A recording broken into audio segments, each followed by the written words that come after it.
The silence was the first wrong thing. I had hidden in the ruins of the Administratum building for 11 days after the greenskins finished their slaughter, and in all that time I had never known them to be quiet. They roared when they killed, they bellowed when they ate, they howled their savage joy at the burning sky and beat their weapons against their crude armor in rhythms that shook the rubble around my hiding place. For 11 days I had learned to sleep through thunder, through the crack of their guns and the wet sounds of their cleavers finding flesh. The noise had become a kind of comfort, paradoxically. As long as they were loud, they were occupied. As long as they were occupied, they were not searching the ruins for survivors like me. On the 12th day I woke to nothing. My name is Marcus Thorne. I was a captain in the Planetary Defense Force of Hector's Landing, a minor agricultural world in the Scarus subsector. I say was because the defense force no longer exists. I say was because Hector's Landing, as I knew it, no longer exists either. The greenskins came in a tide of rusted metal and green flesh, their crude vessels screaming through our atmosphere like falling stars, and in 72 hours they had reduced 8 million people to corpses, slaves, or meat. I survived because I was a coward. When the walls fell, I ran. When my squad held the bridge, I hid. When the screaming started in the civilian shelters, I crawled deeper into the rubble and covered my ears and did not emerge until the sounds of organized resistance had been replaced by the sounds of slaughter, and then, eventually, by the sounds of feast. I had expected to die a dozen times in those first days. Each patrol that passed my hiding place, each bonfire that illuminated the ruins, each casual glance from yellow eyes that seemed to look directly at me before moving on. But they were not interested in hunting.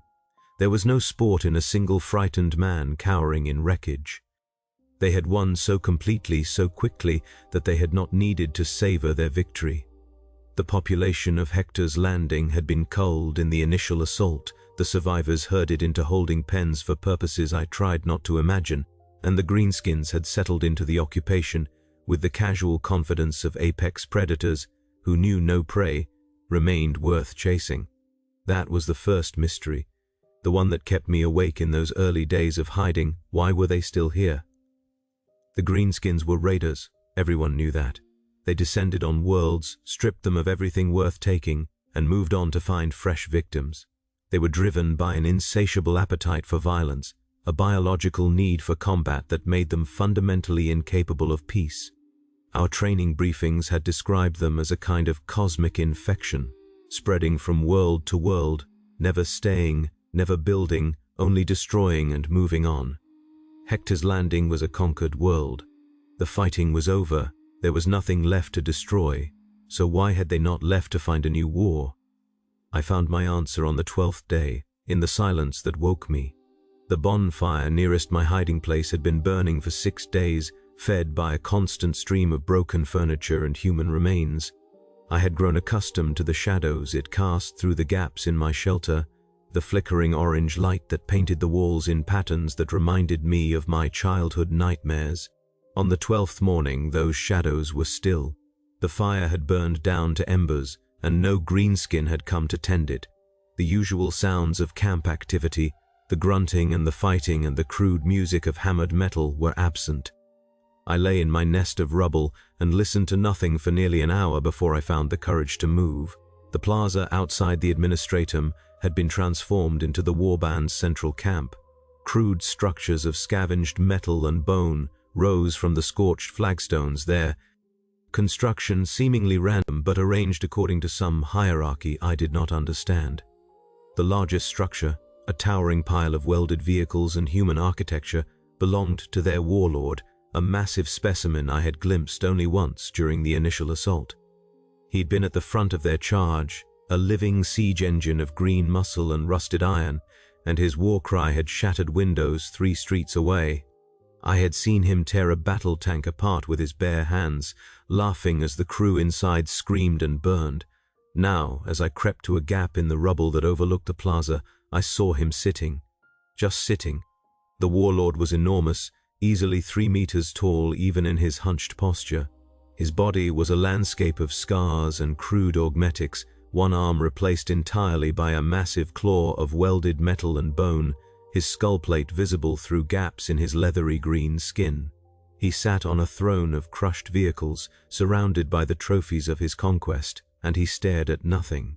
His yellow eyes, which I had seen blazing with murderous joy during the battle, were dull, empty. His massive jaw hung slightly open, revealing tusks the size of my forearm, but no sound emerged from his throat. He breathed in slow, rhythmic cycles, and occasionally one of his huge hands would twitch, but otherwise he was still. Around him, the warband was equally silent. Dozens of greenskins occupied the plaza, and not one of them was fighting. They sat in loose groups, some staring at the sky, others picking at their weapons with aimless repetition. A few of the smaller ones moved between the larger warriors, performing tasks that seemed to have no purpose. Fetching objects and putting them down, starting to build something and then abandoning it. I watched one of them carry a human skull from one side of the plaza to the other, set it carefully on a pile of rubble, stare at it for several minutes, and then carry it back to where it had started. The cycle repeated. 3 times before I stopped watching. They were bored. The realization came to me slowly, filtering through my fear like water through stone. I had seen bored soldiers before. I had been a bored soldier during the long years of garrison duty before the invasion. But this was different. Human boredom was an inconvenience, an uncomfortable state to be endured until activity resumed. What I saw in the plaza was something more fundamental, something wrong. The greenskins were not merely waiting for something to happen. They were losing themselves in the waiting. Their purpose had been violence, their meaning had been war, and now that the war was over, they had nothing to fill the void it left behind. I should have felt hope. A warband in disarray, a warlord in stupor, an occupation force that had forgotten how to occupy. Perhaps I could escape. Perhaps I could find other survivors, organize a resistance, reclaim some small corner of our world from these listless monsters. But as I watched the silent plaza from my hiding place, I felt only a growing dread. There was something in the quality of their stillness that reminded me of predators resting between hunts, of pressure building behind a dam, of the moment before a storm breaks. They were not finished. They were waiting. And whatever they were waiting for, I knew in my bones that I did not want to be present when it arrived. I retreated deeper into my hiding place and began to count the days. The counting became my ritual, my anchor to sanity in the weeks that followed. I scratched marks into the concrete wall behind my nest, grouped in 5s, a calendar of captivity that grew slowly longer as the occupation stretched from days into weeks.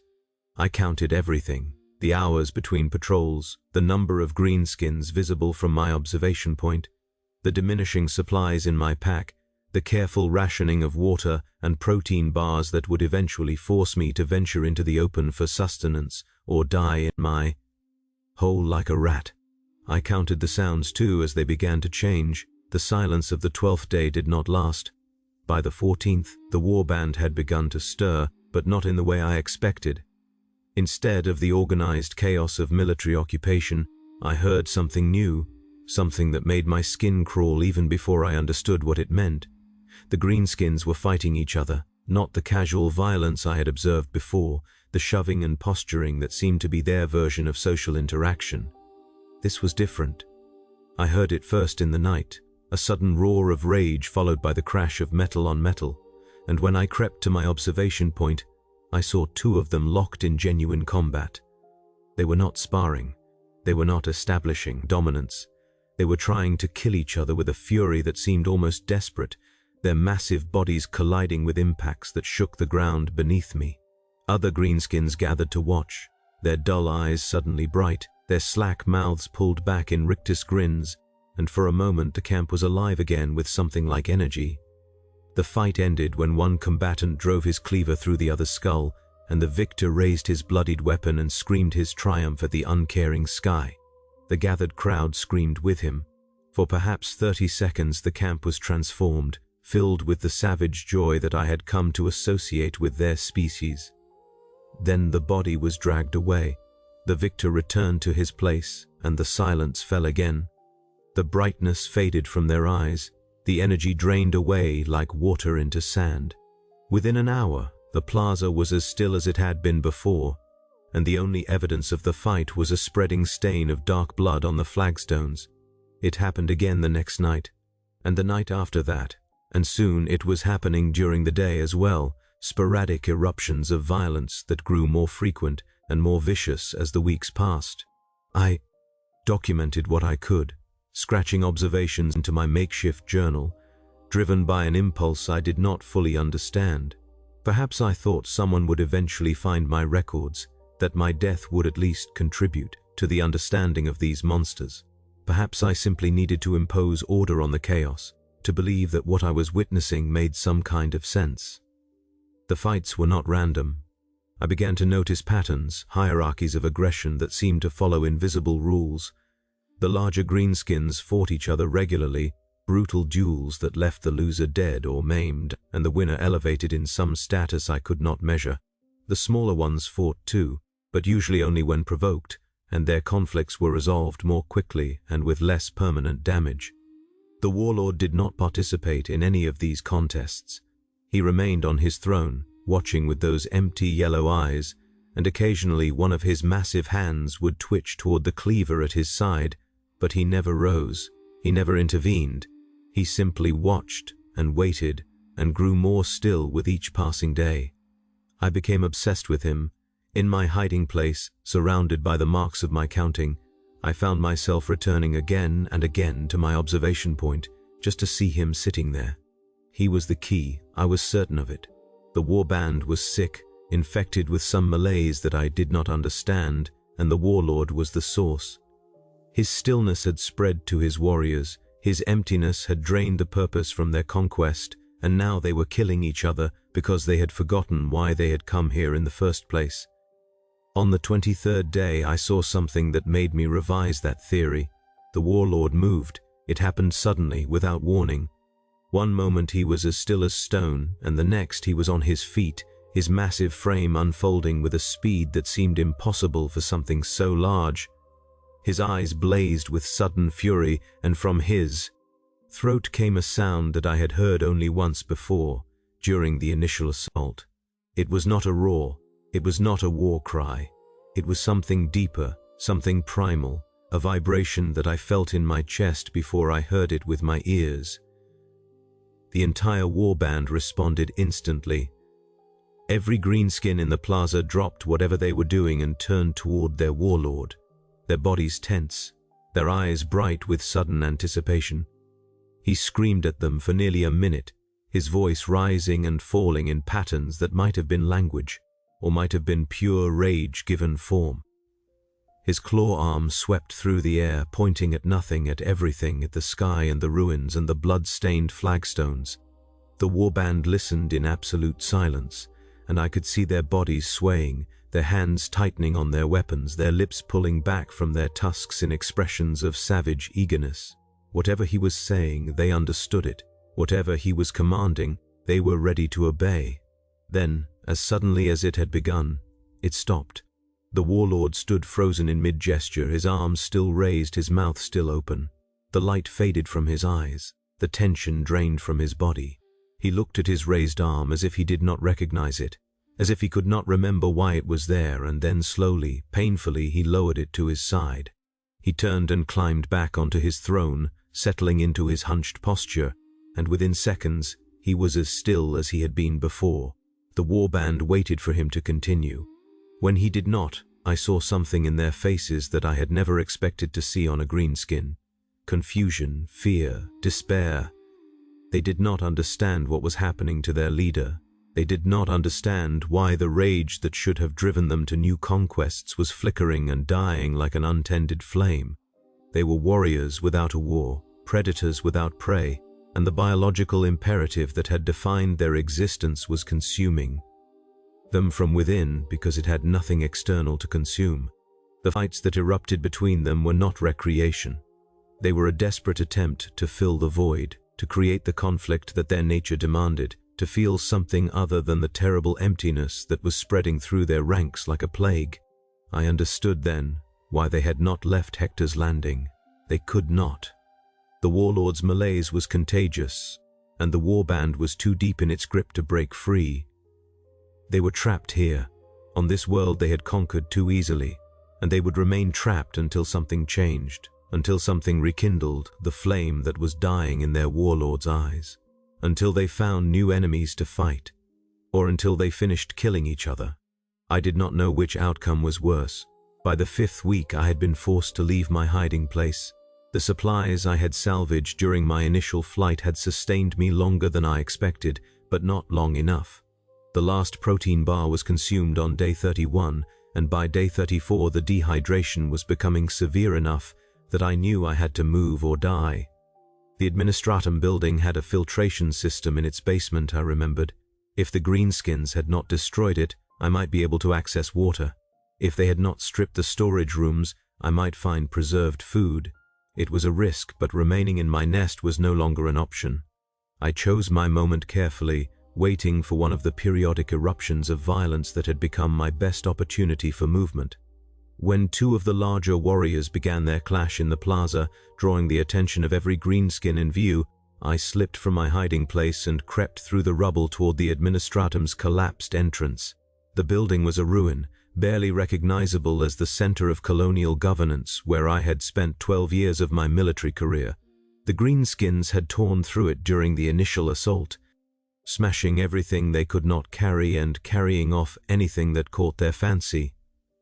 But they were not methodical. They were not thorough. I found the basement access intact, sealed behind a security door that the invaders had apparently not recognized as significant. My access code still worked. The door hissed open on emergency power, and I descended into darkness with my heart pounding against my ribs. The filtration system was functional. I drank until my stomach cramped, and then I drank more, and then I filled every container I could find and cached them in corners of the basement that seemed unlikely to attract attention. The storage rooms yielded a modest harvest of emergency rations, enough to sustain me for another month if I was careful. I should have retreated immediately to my hiding place, secured my survival, and continued my patient vigil. Instead, I explored. I told myself it was tactical necessity. I needed to understand the layout of the building, identify secondary escape routes, map the areas that the greenskins had occupied and those they had ignored. But the truth was simpler and more shameful. I was curious. After 5 weeks of watching from a distance, of trying to understand these monsters through observation alone, I wanted to see what they had done with our world. I wanted to know what victory looked like from the inside of the Conqueror's camp. The upper floors of the Administratum had been gutted and rebuilt according to greenskin aesthetics, which is to say according to no discernible plan at all. Walls had been smashed through, load-bearing columns torn out and replaced with crude metal bracing. Entire sections of the building opened to the sky. The greenskins had nested here, I realized, transforming our clean colonial architecture into something that suited their massive frames and their casual disregard for structural integrity. I moved through chambers that had once been offices and meeting rooms, now filled with piles of salvage and the gnawed remains of meals. I tried not to examine too closely, and everywhere I went I heard them. The sounds were different here, inside their territory, more intimate. I heard them breathing in their nests, heavy, wet respirations that sounded almost mechanical in their rhythm. I heard them grunting to each other in their harsh language, brief exchanges that seemed to convey meaning without forming coherent speech. I heard them fighting, of course, but now the fights were constant and scattered, individual skirmishes breaking out in every corner of the occupied building, filling the air with the crash of metal and the wet impact of fists on flesh. And I heard something else, something new. It took me several hours to identify the sound, to separate it from the background noise of the occupation. It was low, almost below the threshold of human hearing, a vibration that seemed to emanate from the walls themselves. I felt it in my teeth before I heard it with my ears, a subtle buzz that intensified as I moved deeper into the building. The greenskins did not seem to notice it, or perhaps they were so accustomed to it that it had become invisible to their awareness. But for me, moving through their territory for the first time, it was unmistakable. They were singing, not the war songs I had heard during the assault, the bellowed chants that had coordinated their charges and celebrated their kills. This was something different, something unconscious, a low, continuous drone that rose from dozens of throats, harmonizing in patterns that shifted and evolved without apparent direction. It was not beautiful. It was not musical in any sense that I recognized. But it was complex, layers of sound interweaving in ways that suggested meaning or purpose, or at least intention. I followed the sound deeper into the building, drawn by a fascination I could not explain, until I found its source. The warlord's throne room. The massive greenskin had relocated from the plaza to the largest chamber in the administratum, a space that had once been the colonial governor's assembly hall. The ceiling had been torn away, opening the room to the sky, and the walls were covered with trophies and totems and crude paintings that seemed to depict scenes of battle. The warlord sat at the center of this shrine to violence, surrounded by his closest warriors, and from their throats came the droning song that I had followed through the building. I should have fled. I should have retreated to my basement sanctuary and never ventured into their territory again. But I could not look away. The song was doing something to them, I realized. Their bodies were swaying in slow, synchronized rhythms, their eyes half closed, their faces slack with something that might have been trance or meditation or religious ecstasy. And the warlord, the massive chieftain who had been still as death for weeks, was moving. His hands traced patterns in the air, his lips formed words I could not hear, and his eyes were not empty anymore. They were searching, hunting, looking for something that existed outside the boundaries of this room, this world, perhaps this reality entirely. He was trying to summon something. The realization struck me with physical force, driving me back from my hiding place behind a collapsed pillar. I had read reports of this behavior, classified briefings about greenskin religious practices that I had dismissed as xenological speculation. The greenskins believed in gods of their own, primitive deities that embodied their drives toward violence and destruction. Their shamans, their priests, their spiritual leaders could supposedly channel these beings, drawing on their power to fuel the warlust that drove their species. But I had never believed it. I had never wanted to believe that the universe contained forces that would answer the prayers of such monsters. Now, crouching in the shadows of their shrine, listening to their unconscious song, I was no longer certain what I believed. The droning rose in intensity over the next several days, building towards something I could not predict.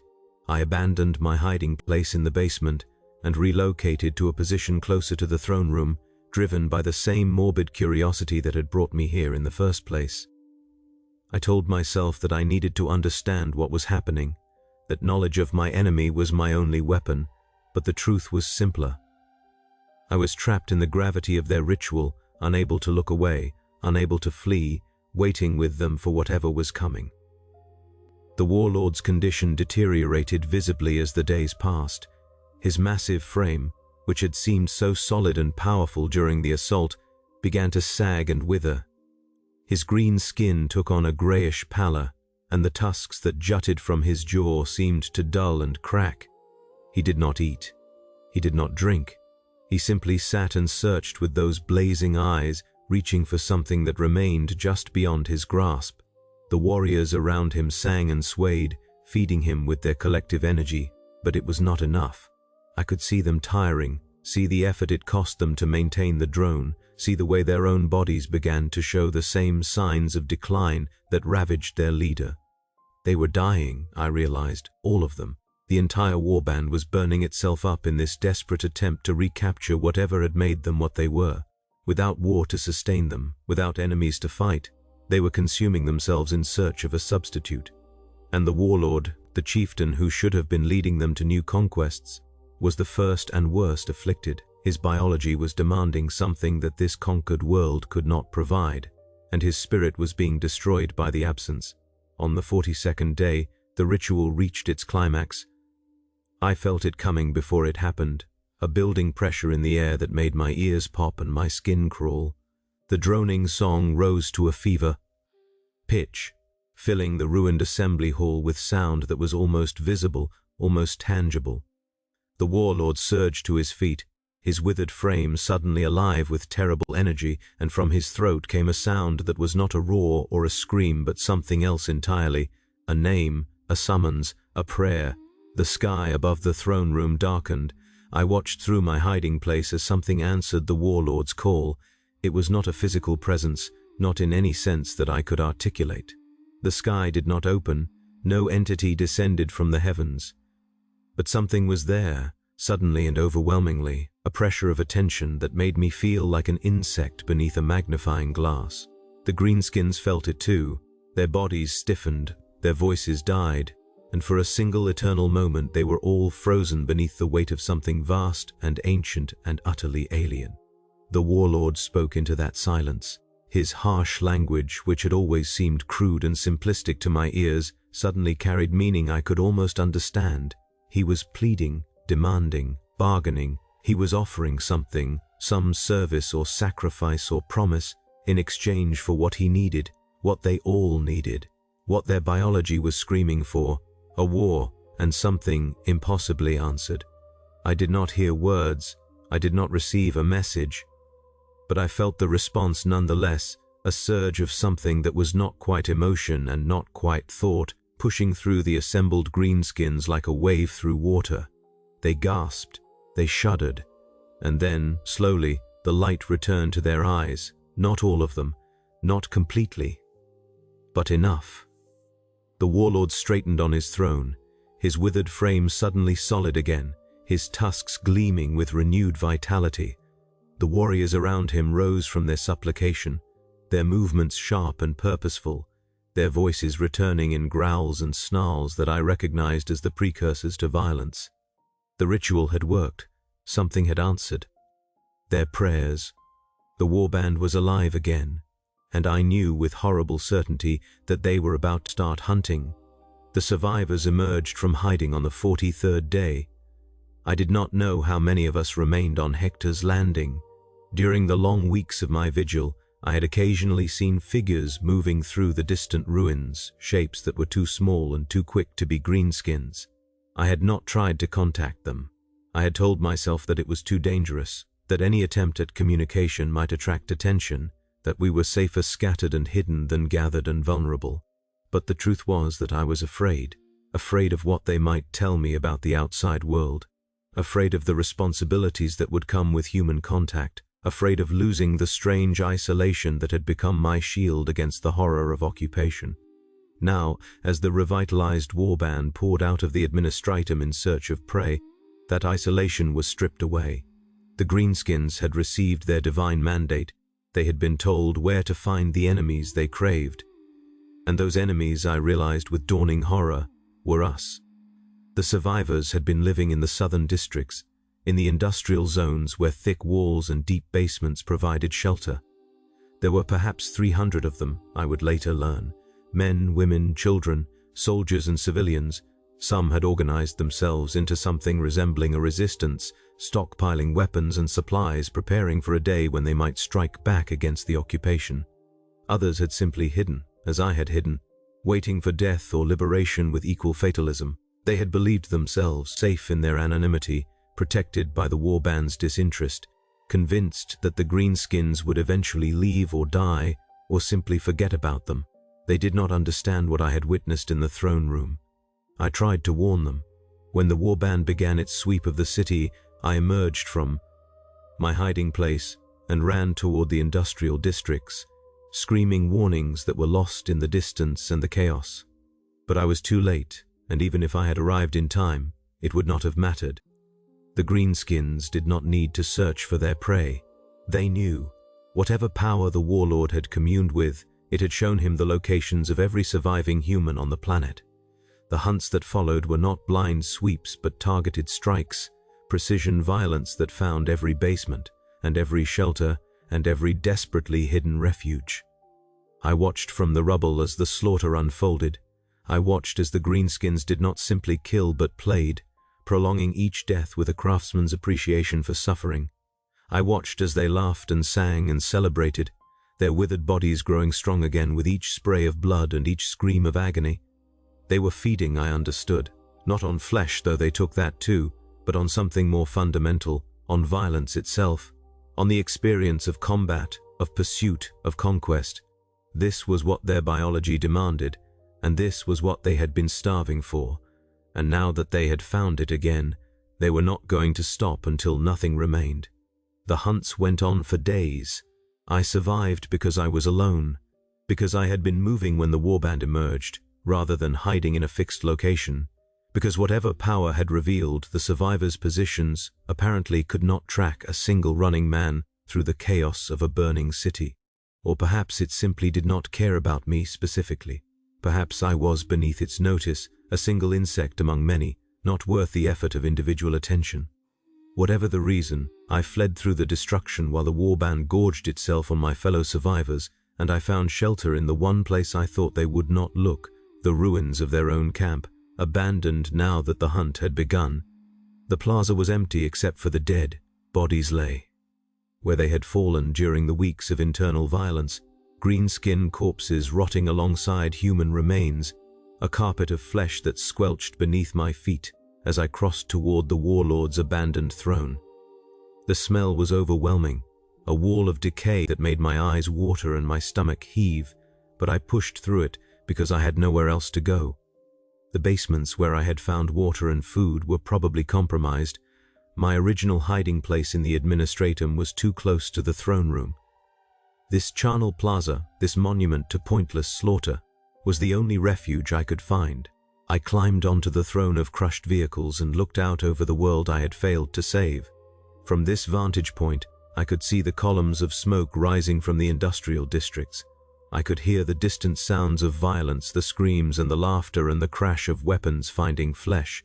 The warband had spread across the city in hunting parties, each led by one of the warlord's champions, each pursuing its own group of survivors with single-minded determination.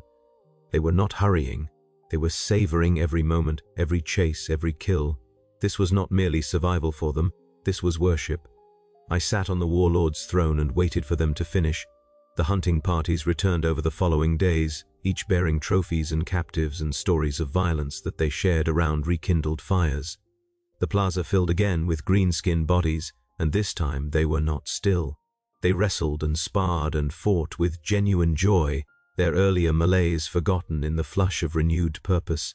They ate and drank and sang their harsh songs, and occasionally they would drag one of the surviving captives into the circle for entertainment.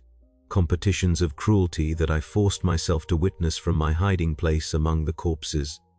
I should have felt horror. I should have felt rage or grief or the desperate drive to do something, anything, to stop what was happening. But 5 weeks of isolation had drained something from me, some capacity for appropriate emotional response. I watched the torture and the killing with the clinical detachment of an observer recording data. I noted the techniques they used, the reactions they provoked, the hierarchy of participation that seemed to govern who got to inflict the worst suffering. I was still counting, I realized, still making marks in my mental calendar, still cataloging the destruction with the same compulsive precision that had defined my vigil. Perhaps I was losing my mind. Perhaps I had already lost it, somewhere in the long weeks of silence and fear. It did not seem to matter anymore. The warlord returned on the 5th day of the hunts, and he was transformed. The withered chieftain who had sat in catatonic stillness for weeks was gone, replaced by the monster I remembered from the initial assault. He was massive again, his muscles swelling beneath his scarred green skin, his eyes blazing with the murderous light that I had learned to fear during those first terrible hours. He strode through the plaza like a conqueror returning from campaign, and the warband parted before him with something that looked almost like reverence. He had found what he needed. He had recaptured his purpose. He was whole again. But it would not last. I understood that now, watching him take his throne with renewed authority. The hunts would end, the survivors would all be dead, and then the warband would be left again without enemies, without purpose, without the violence that their biology required. The malaise would return, the stillness would spread, and the warlord would begin another spiral into catatonia, another desperate ritual, another communion with whatever terrible power had answered his prayers. Unless they found more prey. The thought struck me with the force of a physical blow, driving me back into my hiding place among the corpses. Of course. This was not the end of anything. This was just a cycle, a repeating pattern that would continue until the warband died or found something to break them free. When the humans of Hector's Landing were all dead, the greenskins would turn on each other again, burning their numbers down until only the strongest remained. And then what? Would the warlord commune with his gods a second time? Would they reveal a new hunting ground, a new population of victims, a new world to conquer? Or would they simply tell him to look closer? There were other settlements on Hector's Landing, smaller colonies, mining outposts, agricultural communes scattered across the planet's surface. They had probably been bypassed during the initial assault, too insignificant to warrant the warband's attention. But now, with the main population centers depleted, they might become relevant. They might become the next hunting ground. And after them, after every human on the planet was dead, the warband would need to leave, to find new wars, to continue the cycle on other worlds. I had thought I was witnessing the death of an invasion.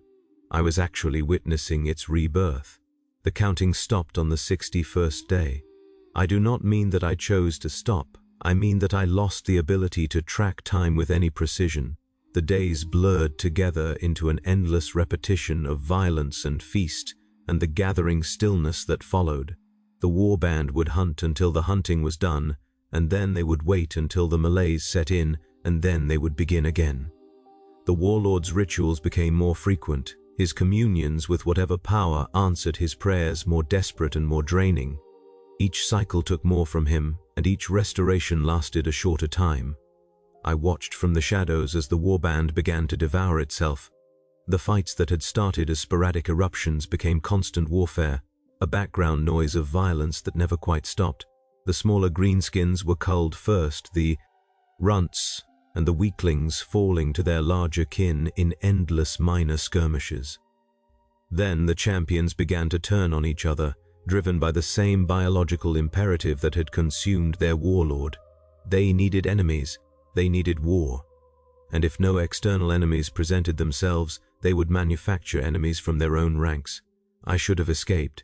During the chaos of their self-destruction, opportunities presented themselves almost daily, gaps in their patrols, moments of distraction, clear paths to the wilderness beyond the city. I could have fled to one of the outlying settlements, warned them of what was coming, helped them prepare defenses or escape routes.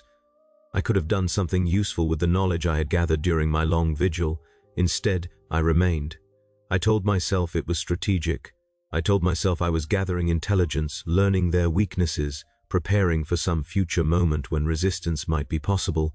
But the truth was simpler and more shameful. I was fascinated. I had spent so long watching these monsters that I had become invested in their story, in the slow tragedy of their self-annihilation. I wanted to see how it ended. I wanted to know what happened when a warband ran out of enemies entirely, when there was nothing left to kill but themselves, when the violence that sustained them became the violence that destroyed them. The warlord provided his answer on what I believe was the 73rd day. He called the surviving warband to the plaza with a roar that shook the ruins around my hiding place. They came in ones and twos, the champions and the warriors, and the handful of runts who had survived the culling. Perhaps 200 remained from the thousands who had invaded our world. They were thin, hungry, their green skin dull to the same grayish pallor that had afflicted their leader during his worst periods of stillness. The cycle was accelerating. The intervals between hunts were growing shorter, and the malaise that followed was growing deeper. The warlord stood before his throne and addressed his warriors in their harsh language. I could not understand his words, but I recognized his tone. This was not a rally. This was not a war speech. This was a confession. He had failed them. He had led them to this world and conquered it too quickly, too completely, and now they were trapped in the aftermath of their own success. The power he had communed with could no longer help them. It had shown him every human on the planet, and most of them were dead. There was nothing left to hunt, nothing left to fight, nothing left to sustain the biological imperative that made them what they were. They were dying, all of them, and there was only one thing left that might save the survivors. He gestured at the crude vessels that still stood at the edge of the city, the ramshackle fleet that had brought them here. Most were damaged, stripped for parts during the early days of occupation, but some remained functional, enough to carry the remnants of the warband to another world, enough to find new wars, new enemies, new purpose. The warriors listened in silence. When the warlord finished, there was a long moment of stillness that felt almost peaceful.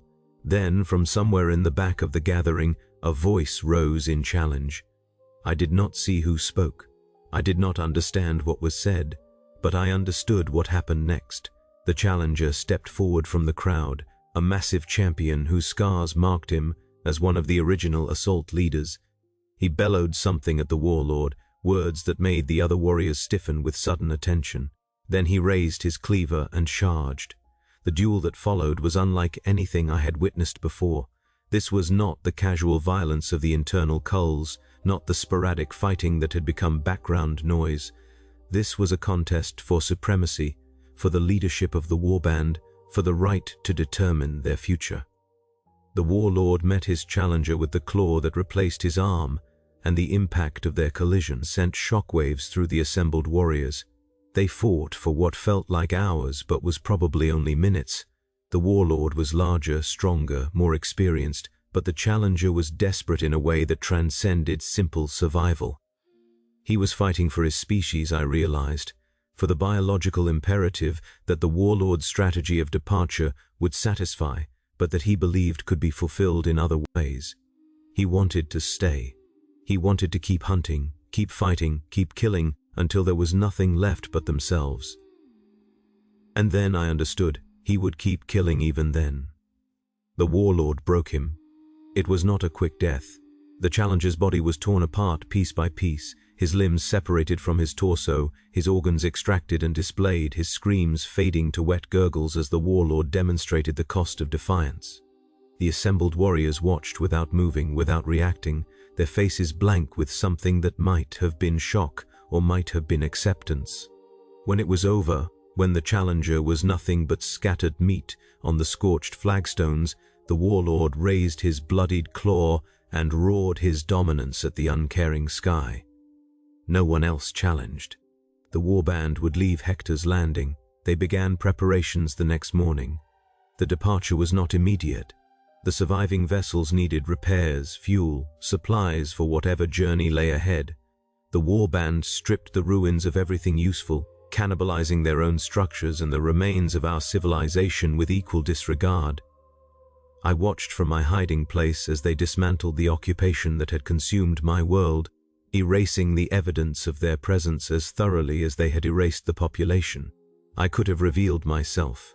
During those final days, as the warband's attention focused entirely on their departure, I had more freedom of movement than at any point since the invasion. I could have approached them, shown myself, offered myself as a guide or a prisoner or whatever role might secure my survival. Some of the other occupied worlds had collaborators I knew, humans who had bargained their way into the service of greenskin warlords, trading their knowledge and their labor for the right to continue existing. I could have been one of them. Instead, I remained hidden. I watched them load their vessels and ignite their crude engines and lift off from the ruins of Hector's Landing in a thunder of smoke and fire.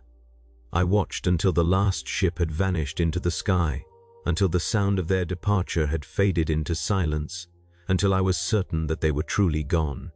Then I emerged from my hiding place and walked through the empty city that had been my home. There were other survivors. I found them over the following weeks, scattered groups of refugees who had escaped the hunts by luck or skill or simple distance from the main population centers. We gathered in the ruins, shared our supplies and our stories, began the slow process of rebuilding something from the ashes of invasion. I told them what I had witnessed. I told them about the warlord's malaise and the ritual that had ended it, about the biological imperative that drove the greenskins, and the terrible hunger that consumed them when it went unfulfilled. They listened with the numb acceptance of trauma survivors, taking in information without truly processing it. I am writing this account for whoever might come after, For the Imperial forces who will eventually investigate our world, for the colonists who might be sent to reclaim it, for the bureaucrats and strategists who will add our fate to their actuarial tables of loss. I want them to understand what happened here, and more importantly, what it means for whatever world the Warband finds next. They are not simply invaders, they are not simply destroyers, they are something more. Terrible. A species that requires war to survive, that will manufacture conflict where none exists, that will hunt any prey available and turn on itself when prey runs out. The Warband that left our world is weakened but not broken. They carry the hunger with them, the biological imperative that demanded violence, and the divine mandate that promised to show them where to find it. Wherever they go next, the same cycle will repeat. Conquest, occupation, hunting, depletion, decay, ritual, renewal. Unless something stops them. I do not know if anything can. The last thing I counted was the bodies we buried in the months after the departure.